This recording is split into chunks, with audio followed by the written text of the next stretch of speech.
toolbox.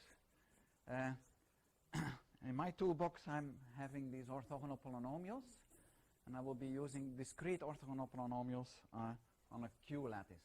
Okay? And I will explain how you can get the asymptotic distribution of the zeros. If you try to read my abstract, you would notice only 1/3 came out and 2/3 were missing, so I don't know where they went. But I will explain everything during this talk.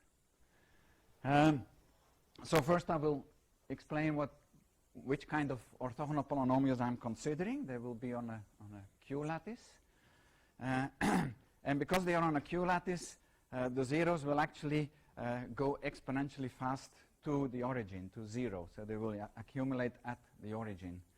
So I need to scale the zeros a little bit so that I get a non-trivial distribution of the zeros in the end. Then I will formulate two results that I found about the asymptotic distribution of these scaled zeros. And these results are in terms of a solution of an equilibrium problem in logarithmic potential theory. And it's a special equilibrium problem because it will be an equilibrium problem for circular symmetric measures with a constraint. And also, for my second main result, with an external field. So it is a somewhat extended equilibrium problem in logarithmic potential theory. And then I will end with the examples of those classical orthogonal polynomials on a q-lattice for which these results hold, with a few pictures. And what came out, in fact, is there was one density of the zeros that I've never seen before, and I hope you like it as well as I do.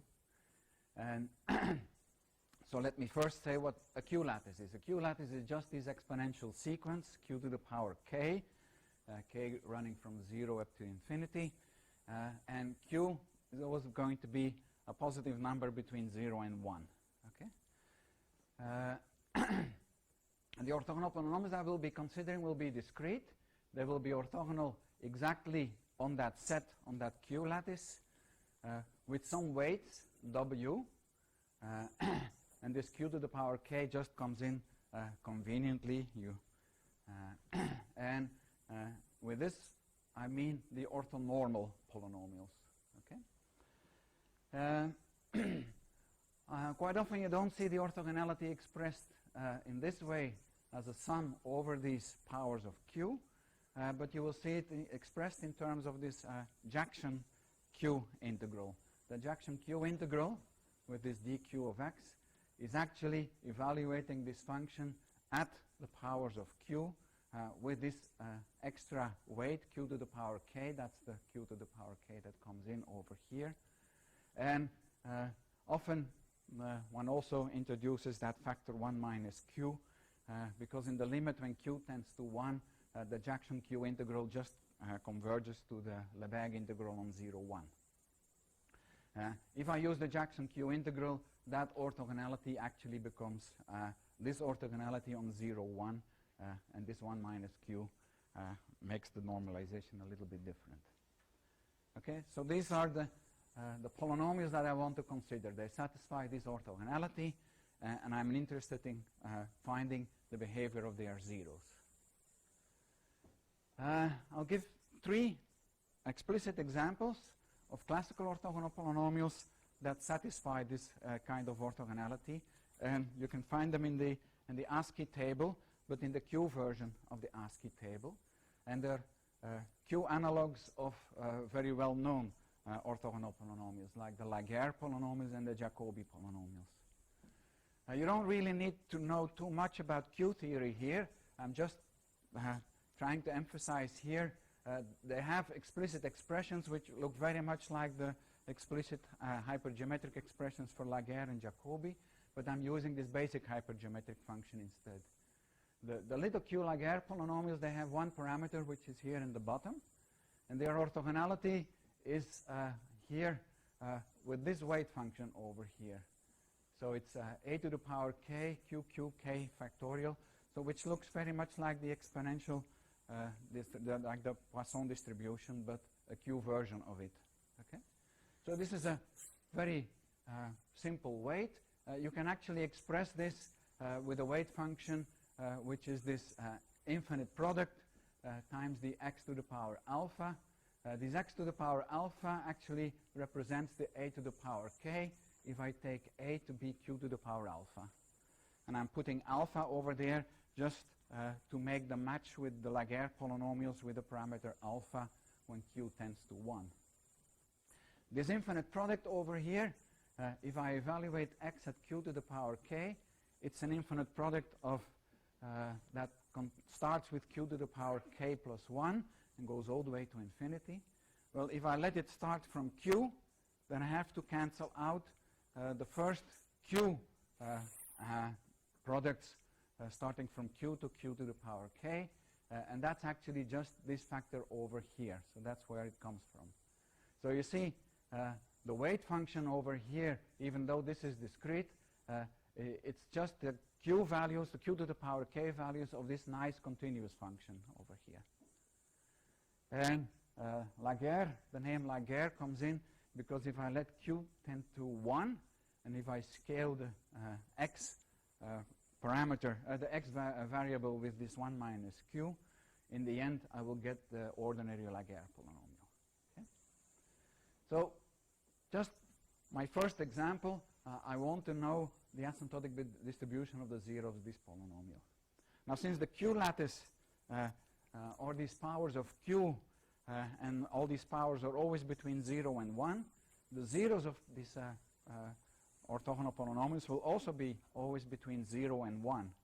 So there is not a problem of zeros tending off to infinity or minus infinity. They will always be in the interval 0, 1.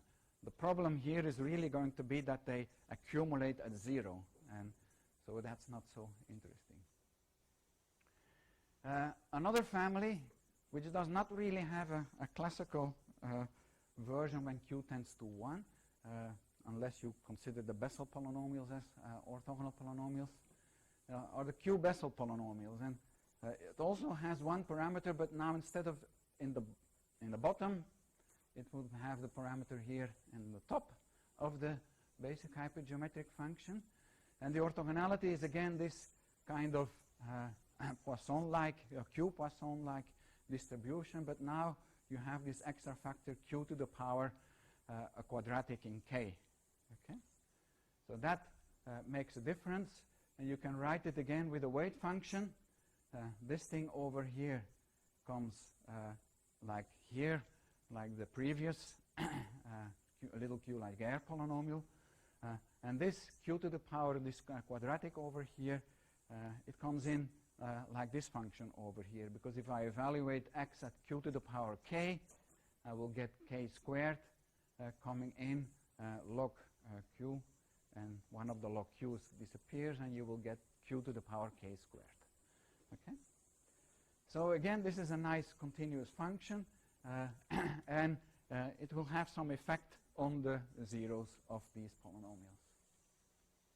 And then the third, when we have Laguerre, there is also Jacobi, which is a level higher. As the little Jacobi polynomials, that now has two parameters, one in the bottom, one in the top, a and b.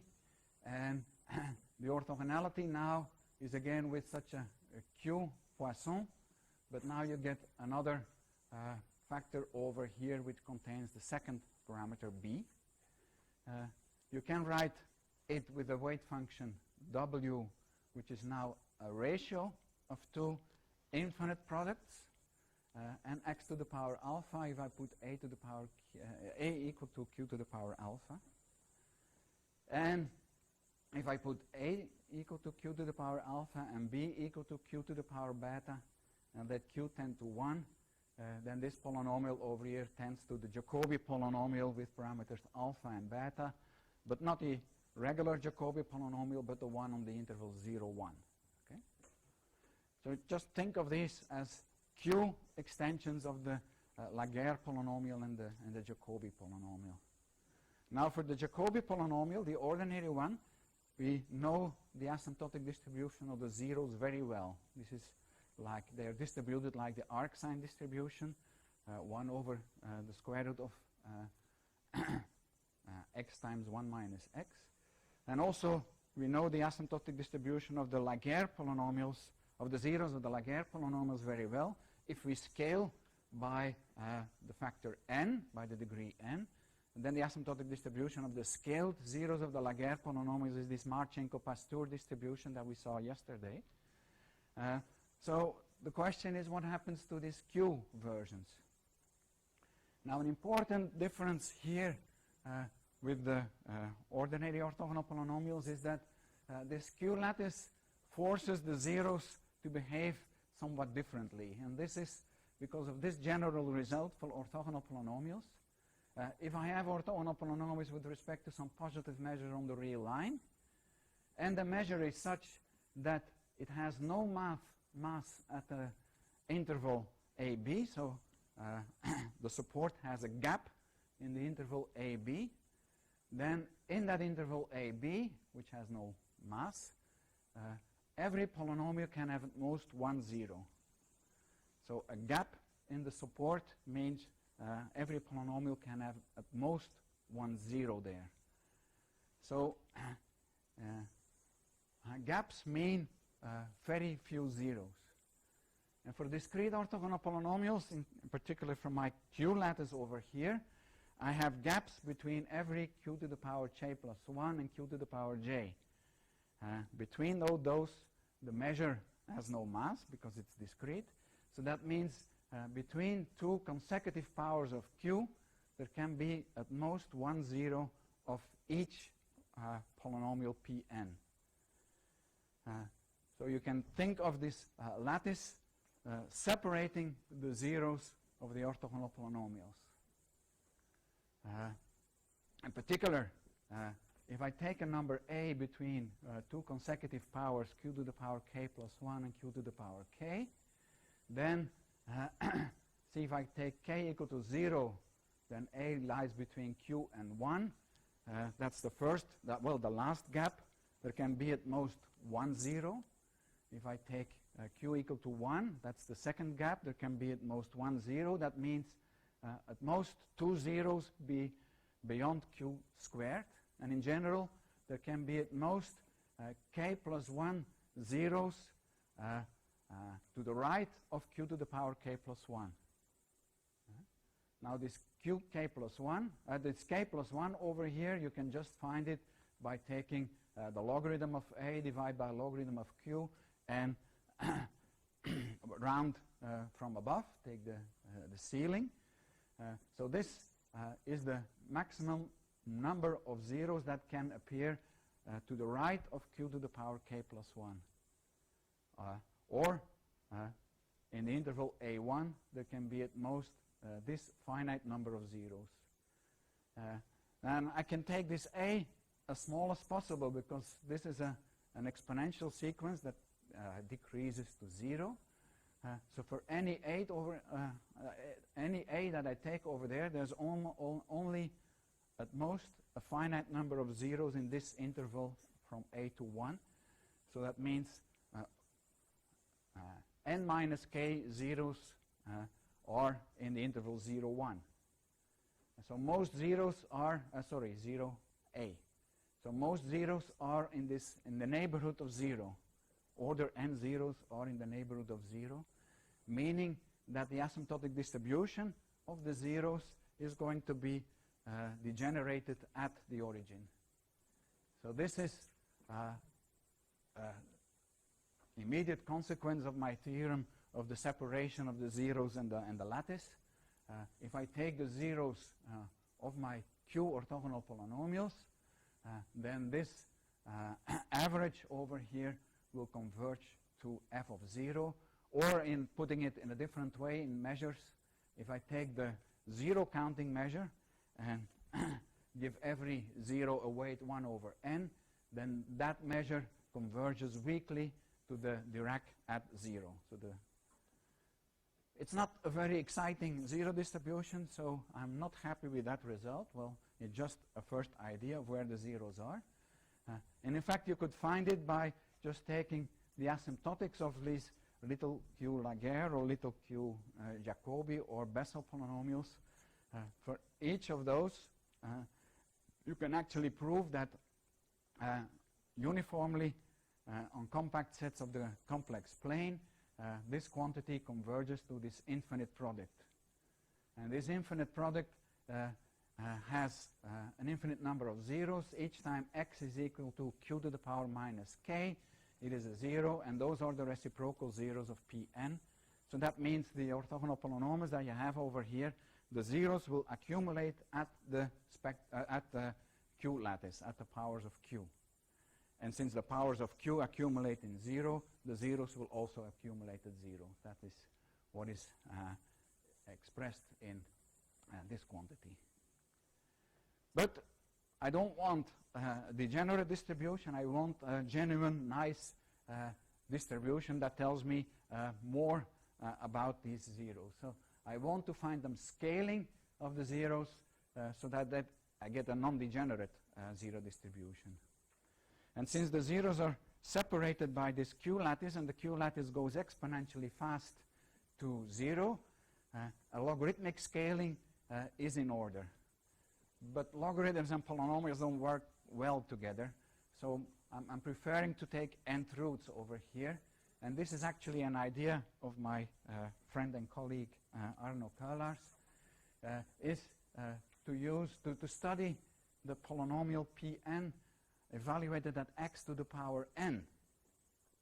Arno was using this idea to study zero distributions for orthogonal polynomials with slowly decaying weights, which is not the one that I'm considering, but for instance like Stieltjes-Wigert polynomials. They are orthogonal on 0 infinity, but the weight function goes slowly to infinity like exponential of minus log x squared. Okay? And in that case, he was able to find these contracted zero distributions, or this zero distribution of the scaled zeros of these polynomials. This idea also works in my case for these discrete orthogonal polynomials on the q-lattice. And the reason is that by taking this x to the power n over here, the positive real zeros are going to be the nth roots of the positive zeros of the polynomial. It has a second effect, however. I'm going to produce many more zeros. This is a polynomial of degree n squared. So I'm not only going to have all these positive zeros, but these positive zeros are also going to be repeated in the complex plane at angles 2 pi k over n. So what happens if I plot the zeros of such a polynomial? I've done it here for the Jacobi, the little q Jacobi polynomial of degree 20. So if I take p20 of x to the power 20, that's a polynomial of degree 400, 20 times 20. So it has 400 zeros. Here are the positive zeros, and I repeat them on angles 2 pi k over n, k going from 1 to n minus 1. So I'm getting more zeros than I really want. I'm really interested only in these, but I repeat it everywhere in the complex plane. But this picture also shows you that it might work, because what you see now is you don't have an accumulation of zeros anymore at the origin. On the contrary, they seem to keep away from the origin. You're creating a hole in the origin. So taking the nth roots is pulling them away from the origin. That's one nice thing. And the other thing is they seem to take some distribution over here, where they're a little bit more to the left and fewer to the right. So there is some possibility that there is an asymptotic distribution of these scaled zeros. But I have to work in the complex plane, but that's okay, because this is a workshop on complex analysis toolbox, so we are equipped with it. And now the fact that you repeat all these zeros and you get them in the complex plane seems like a disadvantage, but in the end it will be an advantage, because it will give easier ways to find the solution, as I will show later on. Okay, so I'm going to find the asymptotic zero distribution of this polynomial, which has n squared zeros. And this is the zero counting measure now.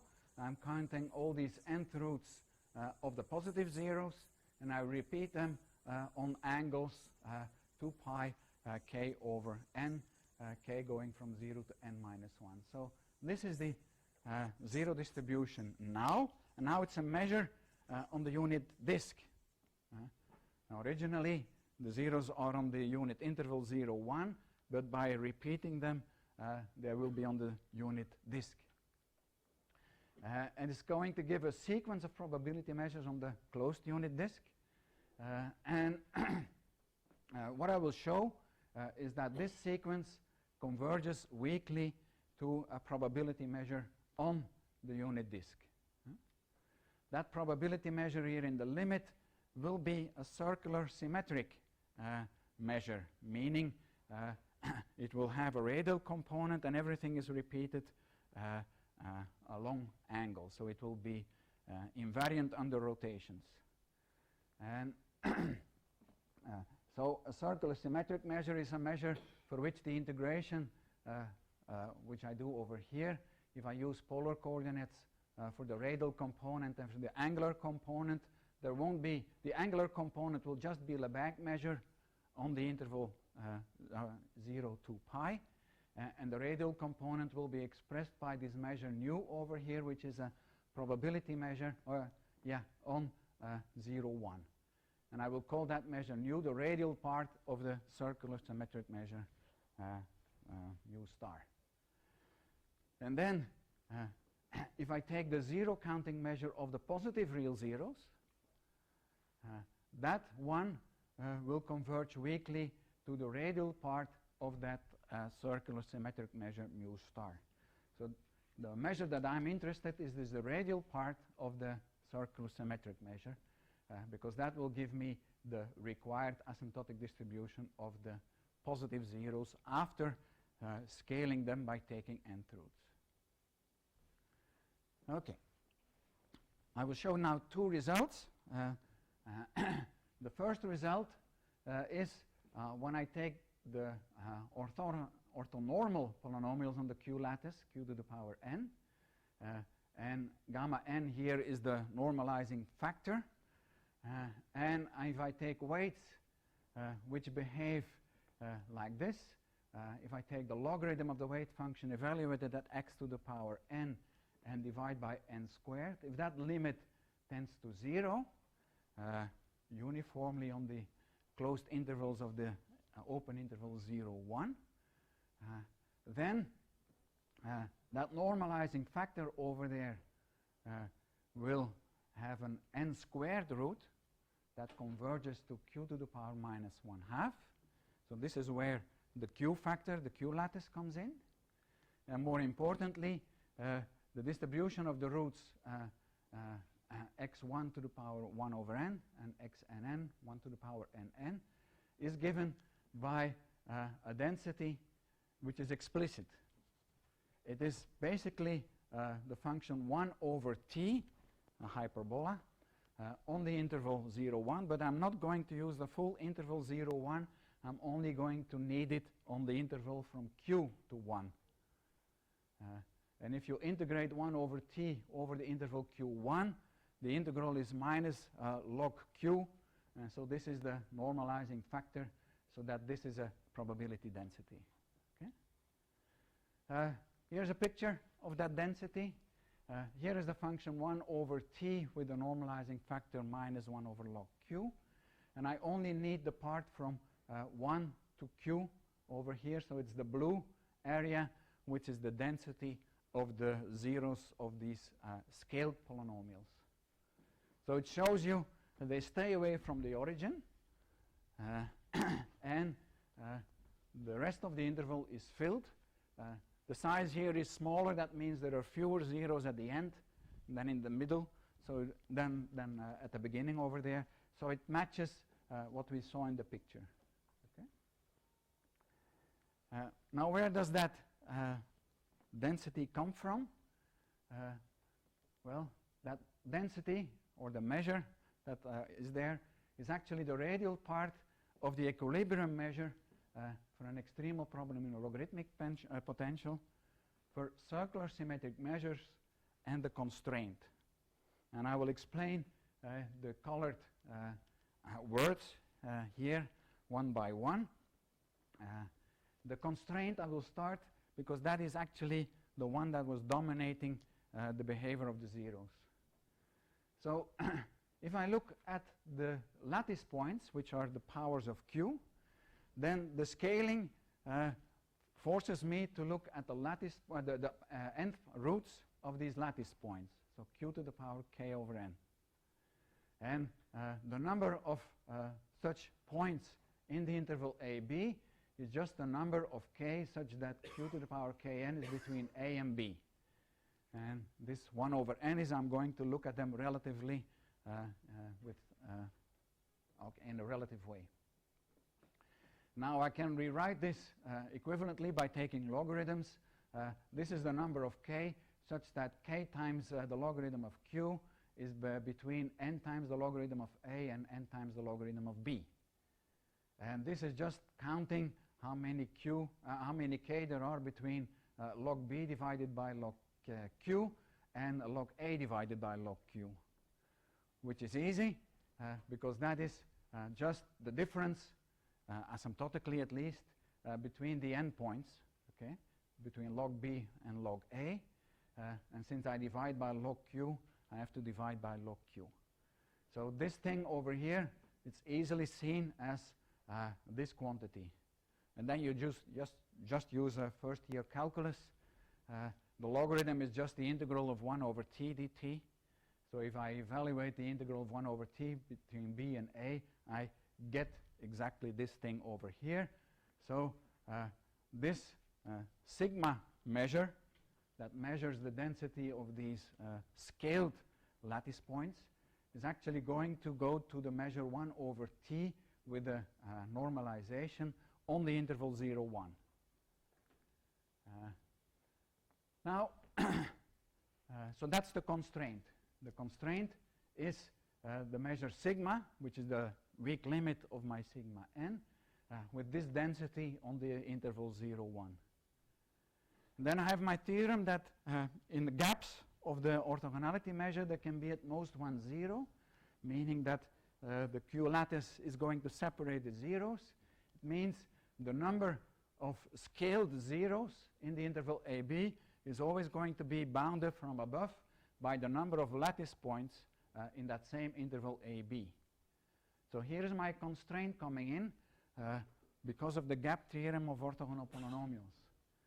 And if I take weak limits, that means every weak limit of my zero counting measure, sigma, nu, is going to be bounded by my constraint sigma, and that constraint is this measure over there. So that's why I need to investigate a problem with a constraint. Here is the constraint, and here is the constraining measure. Now, why do I need circular symmetric measures? That was because Pn x to the power n repeats all the positive zeros on angles 2 pi k over n. And this 2 pi k over n, when k and n tend to infinity, is going to be distributed uniformly over the interval 0 to pi. So that means all these zeros are going to be, well, the zero distributions are going to be invariant on the rotations.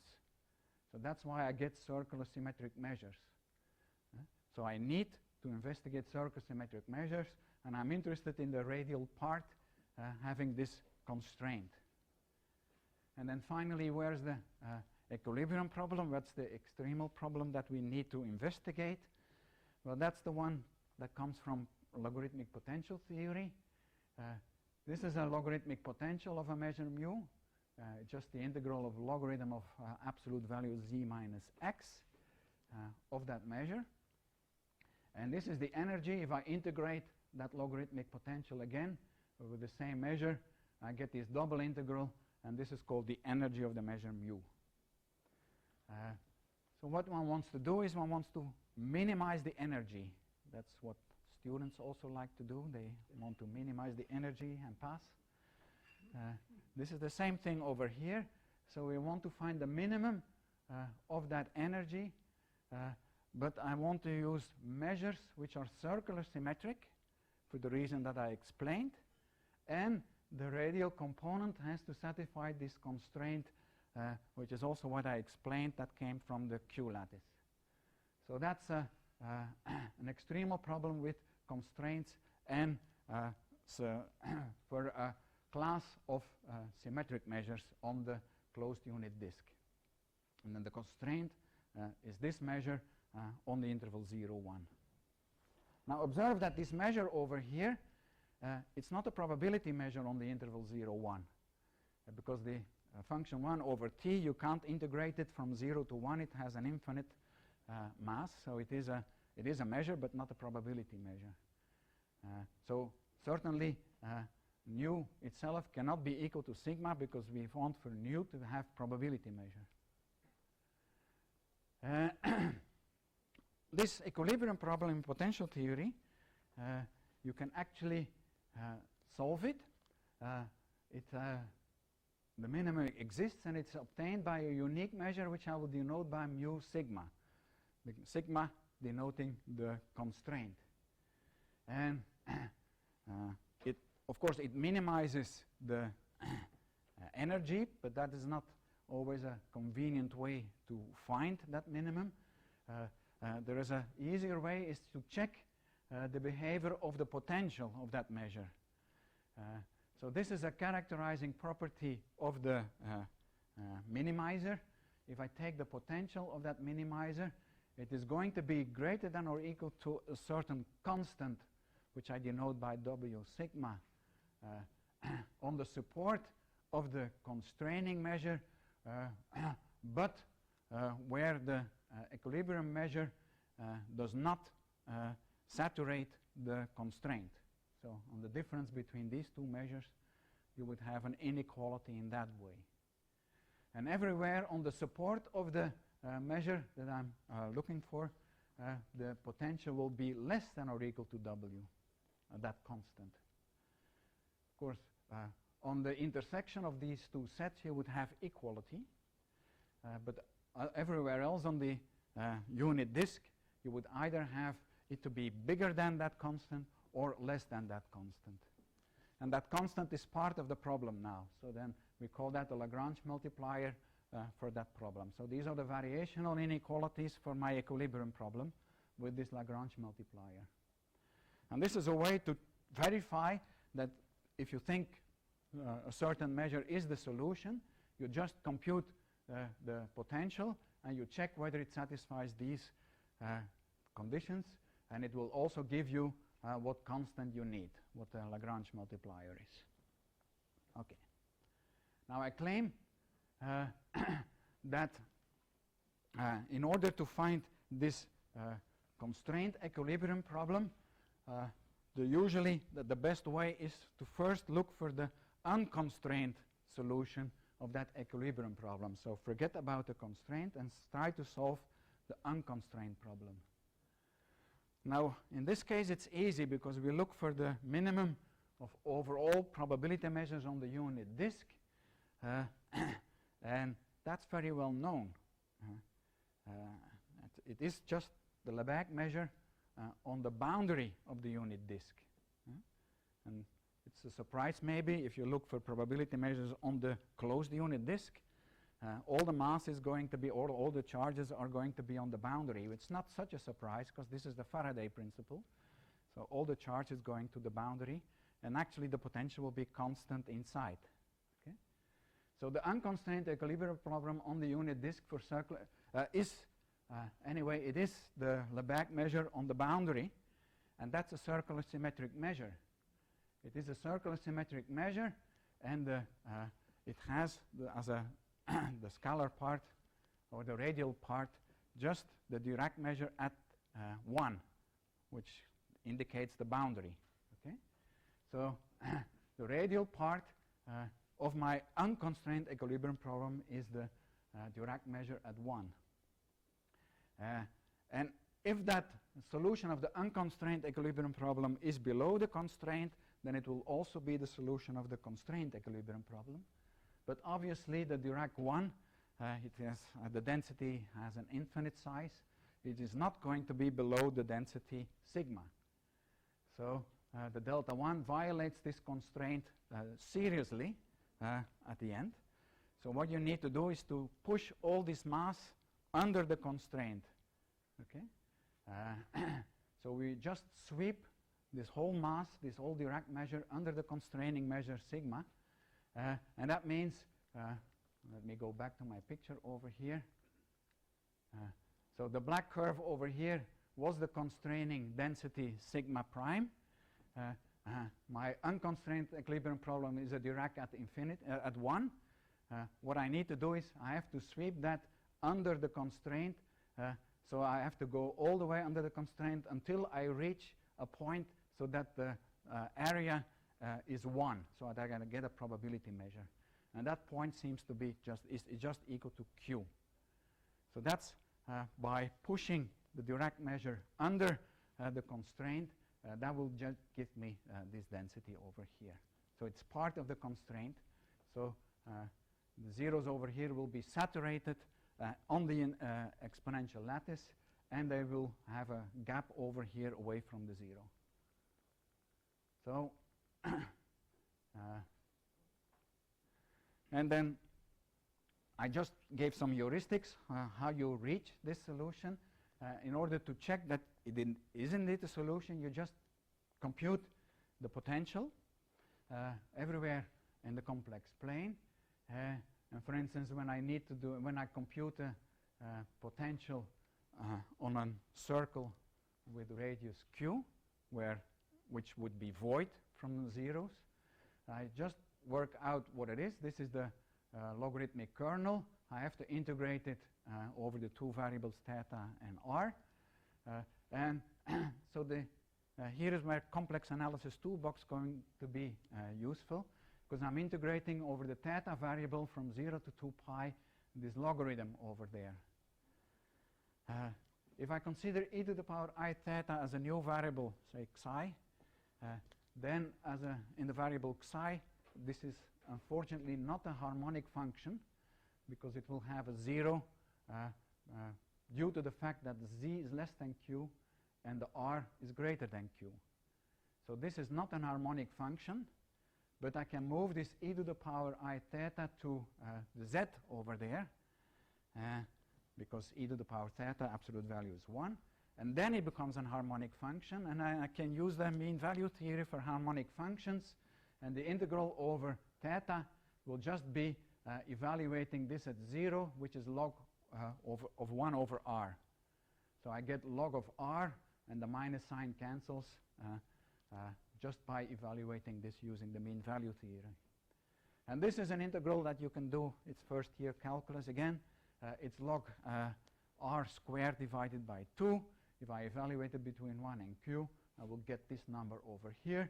And you see, this potential is a constant in the hole in the middle. And that constant will in fact be the Lagrange multiplier. Okay? When z is greater than 1, I can use again the fact now that this in the variable e to the power I theta is an harmonic function. So I now can just evaluate using the mean value theorem, put 0 over here, and I would get log z there with a minus sign. The minus sign is killed over there, and everything comes out as just log z. So outside of the unit disk, the potential is just minus log z. And then I still have the annulus between q and z. And in that part, in some part of the radial thing, I will get log z using the mean value theorem. And in another part over here, I will just get log r. And by combining these two, I will get this simple expression. And here is a picture of the potential. So it's constant over here, and then it's decreasing all the way. And if you remember the variational inequalities, I had greater than or equal to 0 in part of the unit disk. That's this. It's actually equal. and it's less than or equal to the Lagrange multiplier on the rest of the interval, and that's this part over here. And so this value over here is the Lagrange multiplier, and I get the result that I claimed. Now for the remaining, let's say 15 minutes, I will show you what happens when the field, the weight function, also has a contribution. So in my first result, I had 0 over here. So that means the weight function does not have too much influence on the zeros. But if the weight function behaves in such a way that it gives a function minus 2q of x over here, then I call this q the external field on the interval 0, 1. Then again, the normalizing constant will converge if I take n squared roots, but it will converge to the exponential of a new constant over here, which will depend on the constraint, and it will depend on the external field. And the asymptotic distribution of the roots will be the radial part of the solution of the equilibrium problem for circular symmetric measures on D with a constraint sigma, just as before, and I'm adding something new here, and an external field Q. So we have a quite extensive equilibrium problem now, circular symmetric measures, constraints, and external fields. And that measure over there will be a circular symmetric measure. Its radial part will give me the asymptotic distribution of the zeros. So the only thing that changes now is that in my extremal problem, I'm adding an extra factor here, which comes from the external field, which is also going to move the zeros around a little bit. Okay. For the rest, it's still circular symmetric measures, and I'm still using the same constraint which just comes from the q-lattice. Okay. Again, there is a result that expresses the solution in terms of these variational inequalities. The thing that changes now is that it is the potential plus the external field that has to be greater than or equal to a constant, or less than or equal to a constant, depending on what part of the disk you are looking. So on the support, it has to be, of the equilibrium measure, it always has to be less than or equal to. And on the support of the constraint, except for the part where the equilibrium measure saturates the constraint, you will have an inequality in the other direction. And on the intersection of these two sets, this quantity over here would be a constant. Okay? So the Lagrange multiplier now appears here in the behavior of the norm of the polynomials, and the radial part appears in the behavior of the zeros, of the scaled zeros. Well, you need some conditions on Q. Usually, the condition is called that Q has to be admissible, which means it has to be lower semi-continuous, and it has to be finite on a set of positive capacity. But in my examples, the Q is just going to be a nice continuous and even differentiable function. So that is certainly an admissible measure. Now, the second result is not so explicit because it still uses this unknown Lagrange multiplier, W, and it uses the equilibrium measure with that external field. Because of that external field, it's not explicit. You really need to know this external field before you can compute the equilibrium measure. But there are a couple of cases where you can actually do the computations explicitly. And that's because for these circular symmetric fields, there are some formulas. Now, when Q is a decreasing function on the interval 0, 1, you can actually use our result without the external field, which was this one. So the equilibrium measure without external field, we saw before it was constant from 0 to q, and then it was decreasing below that constant from q to 1. Now if q is decreasing, I would have this inequality when z is less than or equal to q. So if I add q on the left and I use that inequality, I can put q of q over there and get an inequality here. So this equality changes to an inequality there. And if I use the inequality over here on the remaining part of the unit disk, I get the correct inequality over here, just magnifying that inequality. And these are just our variational inequalities for my equilibrium problem with external field q. So it means that the equilibrium measure, in that case when q is a decreasing function, is just the same as without external field. Only the Lagrange multiplier changes. So I have to add q of q to the Lagrange multiplier. So that's a very easy case. And the second case where you can actually do the computations explicitly is when q is convex, or x times q prime is an increasing function on the interval 0, 1. Because in that case, I can use this result of asymptotic, which gives an explicit expression of the equilibrium measure for the unconstrained equilibrium measure. So if I don't have a constraint, but I have an external field which is convex, or x q prime is increasing, then the equilibrium measure has a radial part for which the density is just t q prime prime. So it's explicit if you know the external field q. And the important thing over here is that you need to consider this on a special interval r0 to little r0 to capital R0, where these begin point and the end point are determined by properties of the function q. So r0 is actually the first time when q prime is greater than 0, and our capital R0 is a solution of this equation over here. Now that's for the unconstrained problem, and another disadvantage is that this result is on 0 infinity. So I need to adopt the asymptotic result to 0, 1, because I have an external field on 0, 1. And that means I need to distinguish three cases.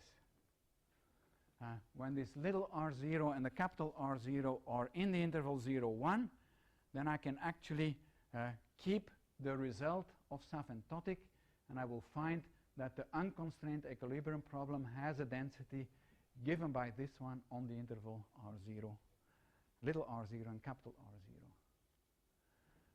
R0. If this doesn't have a solution on the interval 0, 1, that means that the capital R0 is going to be bigger than 1. That cannot happen in my case. Then what I will do, I will just recover the density wherever I can from R0 to 1. And on the remaining part, the one from 1 to R0 that I don't have, I replace the missing mass by a delta Dirac at 1. And the delta Dirac has a mass c, which is just the thing that is missing, so that in the whole thing, this density plus the Dirac, I have a probability density. So I'm just pushing everything which is missing in a Dirac at 1, and I still get my correct solution. And if the little r0 is greater than 1, then I can't use the Dirac, the asymptotic result at all. Then I replace the density, the equilibrium measure, just by the Lebesgue measure on the unit circle, so on the boundary. So these are the three cases that will happen. But that just gives you a solution of the unconstrained problem. Then I still need to find a solution of the constraint problem, and that means that now I have to push everything under the constraint. And this is often done by balayaging everything which is above the constraint and move it below. And it doesn't usually work in one step. You have to do this a couple of times. This is called a iterated balayage algorithm. But in the cases that I will show, you can actually do it immediately, because it's basically a delta at 1, a Dirac at 1, that I have to push under the constraint. And pushing such a delta Dirac under the constraint, well, we already saw, you just taking the constraint up to a certain point, so that the integral from a to 1 gives you the correct constant over there. And I will finish with some examples. I have 3 minutes, I guess, for the examples. So remember the little q-Laguerre polynomials. That was the weight function. It's not so difficult just doing some simple calculus on these q factors to see that the external field for this little q-Laguerre polynomials is going to be 0. So that means my main result number 1 is valid. The leading coefficient, the n squared root, is going to converge to that quantity over here, and the asymptotic distribution of these scaled zeros is going to converge to the 1 over t density from q to 1 with this normalizing factor. So that was my main result, and I showed you that it gives you this density over there. Now you can play a little bit around. We don't need to keep this parameter a in Laguerre fixed. You can let it depend on n. And in particular, if I take it equal to q to the power 2 and alpha, now because of the constraints that are on the parameter a, I can only take alpha to be positive, greater than or equal to 0. But by doing that, my external field actually changes from 0 to this function over there. So I will get this as an external field. But since alpha is positive and log x is an increasing function, minus log x will be a decreasing function.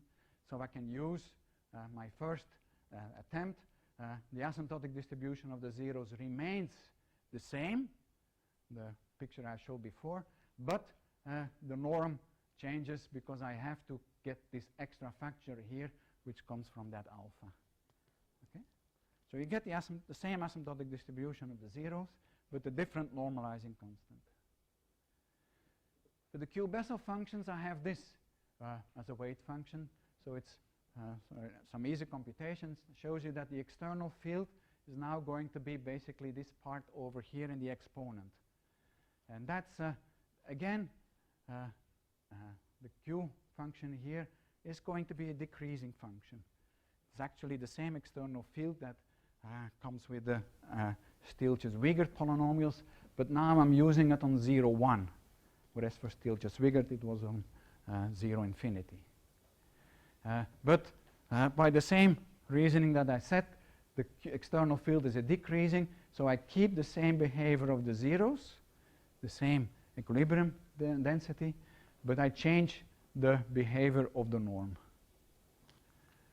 And again, I can play with the parameter. If I take it q to the power 2 and alpha, then for alpha positive, again, this is decreasing.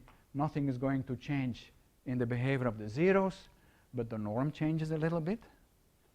But interestingly, when I take alpha negative, and that's possible for these Bessel polynomials, the function is not decreasing anymore. It will change, the derivative will change sign, but this thing over here is increasing. So I can use the second result and try to find what R0 and capital R0 are. And then in some cases, this capital R0 will be less than 1, and in some cases it will be greater than 1. So sometimes I will have to balayage the Dirac at 1, and sometimes I won't. What comes out is that I will now, when alpha is less than 1, I will get a density which is not anymore on q1, but on a different interval with a different norm behavior. And when alpha is between -1 and 0, I will get either, there is actually a phase transition when in the middle of that interval, in -1/2. I would either get this or that constant, and the density is going to be the one that we started from on the interval q. This has to be 1, sorry. Or a combination of two densities. And instead of just looking at this, I just show the picture. So either you get a density which is actually half of the constraint over here, which is away from 1 and away from 0. Or you get something which goes all the way to 1, but which is discontinuous here somewhere halfway that interval. So this is a new kind of a density that appears over here, a density where here the constraint is completely filled, and here you just get half of the constraint. And this part over here, that comes from balayaging the Dirac at 1 under the constraint. Okay? You have to do that all the way. And, and so the potential plus the external field behaves like this in this first case over here. You can see on part of the interval it is constant. There it is above the constant, and here it is also above the constant. And in the other case, this one over here, it is above the constant. Here it is constant, and then it's below the constant. So my computations with the potentials show you that this is indeed the correct equilibrium measure. And this one was a bit mysterious, and we were not sure at all that this is correct. So it would mean that you saturate the exponential lattice on this part over here, and you only use half of the lattice on that part over here. So we just computed the zeros of the polynomial of degree 100, so 100 zeros. And you can actually see the red crosses are the q-lattice. I took a logarithmic scale, so every red cross is a point of the q-lattice, and the blue circles are zeros. And you see every lattice point corresponds with a 0 on this part over here, and then there are fewer zeros, and you need 2 lattice points before you get a 0. So indeed, it matches what we found. So you have a saturation at the end, and you only use half of the lattice points in the other part.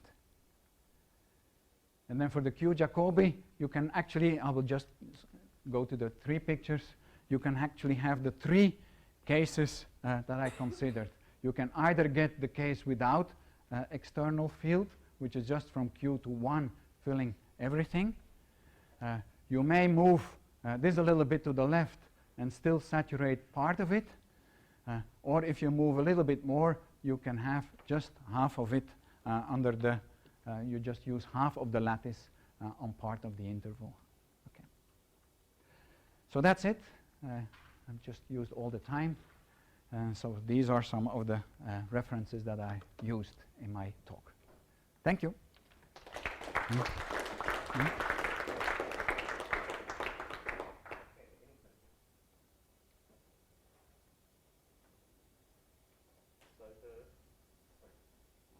So do you have any intuition for why that phase transition happens? I mean, it just seems, you said it seems strange, so I don't know if you have... It is strange, and I have some intuition, which I didn't show on the slide.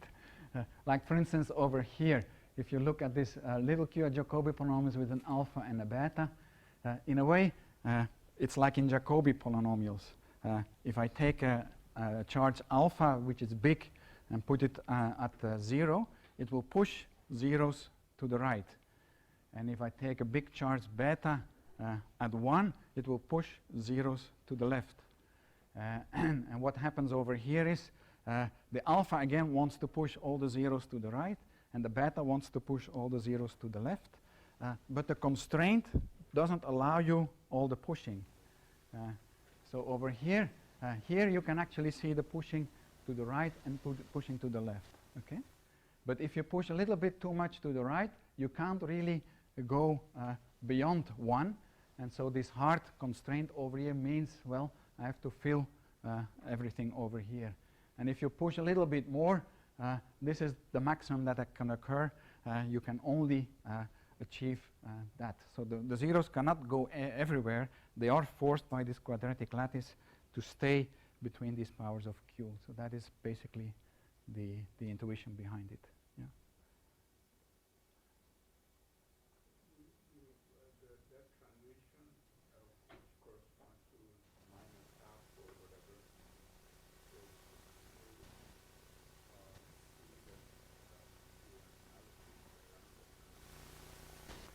Yes, you can say it because it's when you do the balayage of the Dirac, which I put at 1. If I need to push it all the way to this end over here, then I don't need it, and sometimes. So yeah, the jump. Yeah. Can you rescale the jump point to see what's going on? That's what you call phase transition. Oh, I see what you mean. So you want to do. If I would do like a local analysis around the, yeah, I haven't done that. Yeah, no. But that's a good question. So what would happen there? Yeah. Of course, since this is discrete, I can't really use Riemann-Hilbert in its regular form. I need to use a discrete version of Riemann-Hilbert. But that's another problem. But indeed, this is an interesting point to do a local analysis. Yeah. So your orthogonality condition is written as a Jacobi sum, which is like the inverse of the Q difference operator.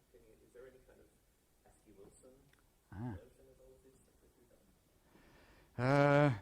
Well, Assche-Wilson, it doesn't really live on a Q. So sometimes the Assche-Wilson has a spectrum which is continuous, and sometimes it's discrete.